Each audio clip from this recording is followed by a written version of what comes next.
721, welcome back to the Gloria Neal Show here on AM 760. My guest here in this first hour is Dr. David Mayo. I'm calling him Doc. He is Professor Emeritus of Medical Ethics at the University of Minnesota. We are talking euthanasia, and should it be a part of family planning or end-of-life care, or is that playing God? Because a lot of people see that as morally wrong. This is nothing new for Doc. I know that, Doc, you have heard this argument before, but before I get into how I even arrived at this, because I received a letter from a listener, and he is a local listener, and he is terminal and struggling and needing some assistance, and his story has been checked out and, definitely legit. But I wanted to really get some information and get some facts out there. Talk about really this whole issue of playing God and euthanasia. You have dedicated much of your adult life to this issue. Let me start by giving a very quick historical perspective, which is that about 120 years ago, we had no surgery because we had no anesthetics. We had no understanding of germs or how to combat them. So surgery was almost always fatal and inevitably painful. We had no antibiotics.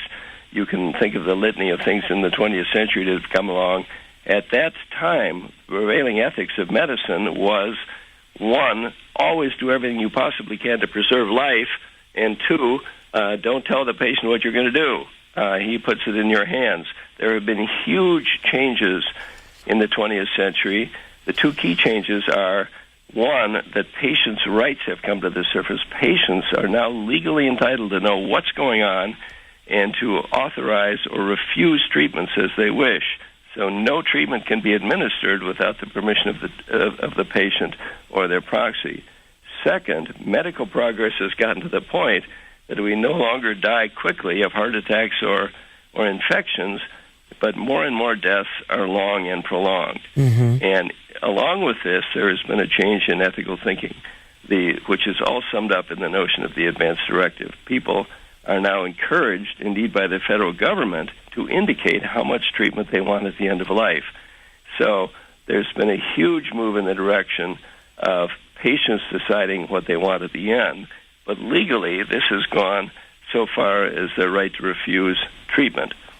Now, quite specifically, for someone who is at the end and wants to try to take control, first of all, I would urge that they get into or become informed about hospice, which will give them the best possible care that they can get. But if they want to take the extra step and become more aggressive, about the only legal option is, in most states, is for them simply to stop eating and drinking. Mm-hmm. I recently attended the death of a friend who was an 85-year-old, very clear on what he wanted. He came down with Alzheimer's. In the final 2 weeks, he could not talk, get around very much, eat at the table. And he just decided, I'm not going to eat anymore, I'm not going to drink anymore. And he was gone in a not very painful week. Yeah. So this is a possibility. There's a video of this online. I've tried to find the reference. I wasn't able to find it. But that is one option if you are in Washington or Oregon or Montana or Vermont. You have the option of getting drugs from a prescription from a physician and getting this filled. But those are the only four states in which this is currently legal.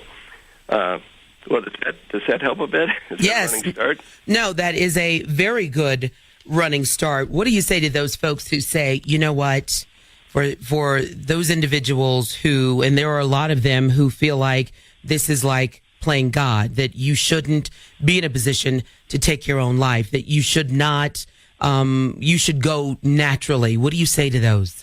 Well, I think the notion of, quote, going naturally sort of went up in smoke when it became possible to intubate people or it became possible to put people on ventilators. If you go into an intensive care unit and see someone die, there's nothing natural about it.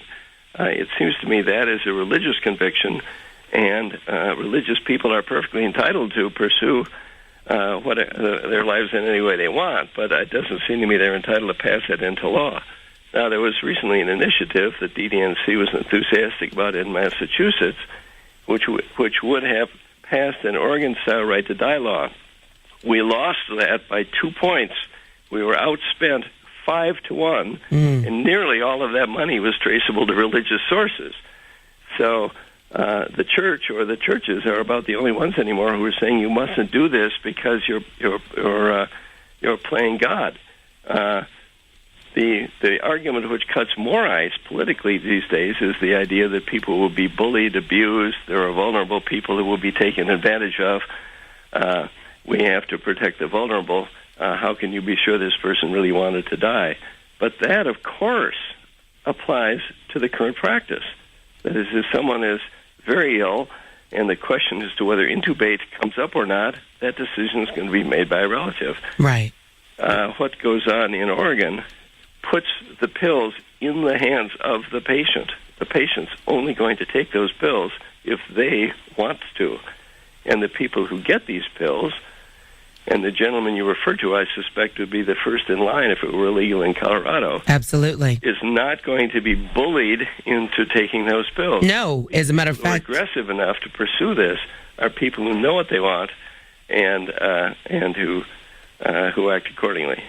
And again, giving them the power to decide their own fate makes all the difference. Right. That is the one final decision that they have. And his name is Robert, and that is a good a segue for me there, Doc, because Robert had contacted Norman Goldman and had basically called the show threatening suicide. He's written me a letter. He says, "Hello, Glo. My name is Robert. I'm the guy that's been on Norman Goldman's show a couple of times talking about having to end my life soon because of both my failing heart and the collapse of my financial situation. Norman mentioned in an email that you were interested in my situation here in Denver. I've decided to make this as much of an issue as I can for the last few months of my life, speaking out for the rights of the dying. I should not have other people and laws determining when and how I should die since my death is imminent. It should be my choice." Okay, so notice what we have here. We have a man who is dying, whose life projects are coming to a close, who is embracing one last project, and that becomes meaningful for him. And I would urge him to go to the DDNC website, and if he wants to call them, right, and he has it, and you're talking about Dying with Dignity.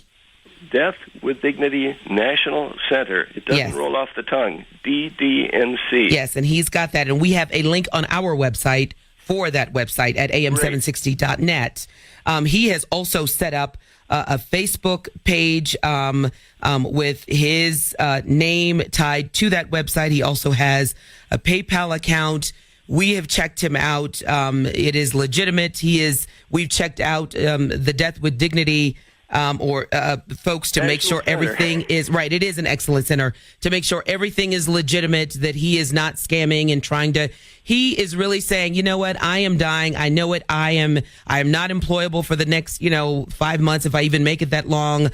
I need help, but I am really, while I am still here on this planet, I am going to take a stand and say, for these few months I'm here, I'm going to use my life for this purpose. If you are a dying person like me, then you know what? You should be able to die the way you want. Can someone at least help me pay my bills until I do leave this earth? And so I wanted to at least use my show for a mechanism to help this man. And, because it is a walk that we will all have to take, and it doesn't require that everybody get down and out about it. It is something that he wants to do with dignity, and he's using his life in a way and saying, this can be a very positive thing, and this is the final choice, and I think we can all make it with dignity.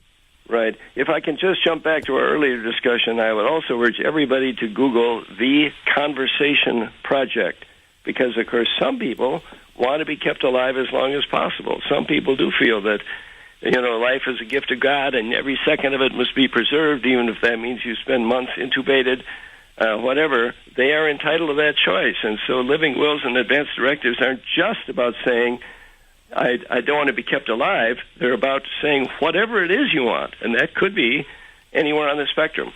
Mm-hmm. So the Conversation Project is an important one, as well as this establishing the right to die organ style. Well, Doc, I am definitely going to be putting a link there for the Conversation Project as well. And I know this was our first time speaking. Hopefully it will not be our last time, because you got a little spunk in you, I can tell. Well, it's early in the morning, but I've had a lot of coffee. That is very good. I haven't had coffee, and honey, I'm just getting started. Oh, you better get some. Thanks you so much for the chance to chat. I hope this was helpful. It has been helpful. Thank you very much. Take care. You too. Dr. David Mayo, he is Professor Emeritus at the Medical Ethics School of University of Minnesota. His specialty, of course, is dealing in suicidology and dealing in death and dying, and really talking about euthanasia and really having the right to die and deciding that. So I want to know what you think. Should euthanasia be a part of family planning and end-of-life care? Or is that playing God? Is it morally wrong in your eyes? We'll open up the phone lines, 303-713-7600. Also join the conversation, am760.net. That's another way. Instant message me and help out a fellow man. $1, a quarter, $5. Robert is that man. He's right here in Denver.